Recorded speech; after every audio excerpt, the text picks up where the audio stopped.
paano makakuha ng mas paano lumaki yung chance para makakuha ng SpapX sa mga wala pang SpapX dyan. So pinakauna guys is itong gold na to, hindi pala. Pinakauna guys, punta kayo sa pinakamaliit na server. Usually yung walang tao pala, yung mga walang tao. Usually dito sa bootcamp, pasok kayo dito. Yung mga walang masyadong tao. Tapos, pangalawa, punta kayo sa storage nyo. I-unload nyo lahat ng VIPs nyo. Kung may bag to kayo, i-focus kayo sa bag to. Tapos dapat walang mga VIP. I-off nyo lahat ng VIPs dito sa bag nyo. Yan, i-off nyo. I-off to lahat. Dapat wala kayong equip na VIP. Kung maaari pa, pati yung bag 1, i-off nyo lahat. I-off nyo lahat ng VIPs dito. Wala kayong i-equip na isang VIP. Okay, yan ang number 2. Pangatlo guys, punta kayo sa shop or Mega Lotto, eCoin.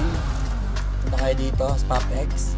Itong bilog na gold na to, paglaruan nyo muna tong spacebar hanggang umabot siya dito sa jackpot circle. Okay? Yan.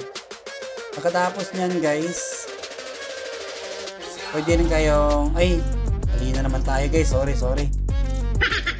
Di pa pala, bago kayo pumunta dito sa eCoin, kung kayo sa profile nyo, ito, sa profile, meron tayong decorate dito. Check nyo tong decorate profile nyo, click nyo yan. Meron kayo makikita, decorate ba yun? Wait lang ha. Decorate ba yun or wait, double check ko lang. Ay, hindi pala decorate guys. Sorry. Punta kayo dito sa badge. Yan. Badge, game mode, badge, achievement, ranking. Makikita nyo dito, may Lotto Masters. Hanapin nyo itong Lotto Masters. I-equip nyo to. Saan ba itong Lotto Masters? Ito, system. Tapos ito, Lotto Masters. Meron tayong level 1, level 2, first stage, second stage, third stage. Mas mainam, ikukunin nyo itong third stage. I-equip nyo ito. Ito dito. I think na default is level stage 1.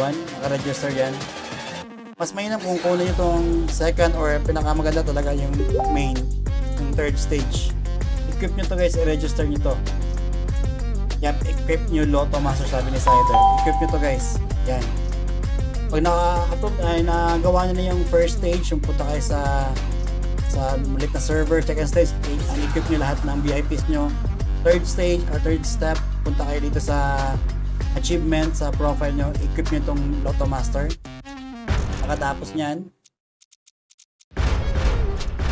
ang fourth step, i-center nyo lang itong bilog na gold. Yan. Tapos ayaw ko mag-lotto purchase. Yan. After that one guys, pag na-ano nyo na,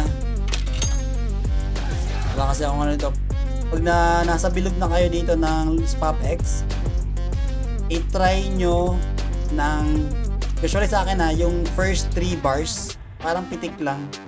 Pitik lang kayo.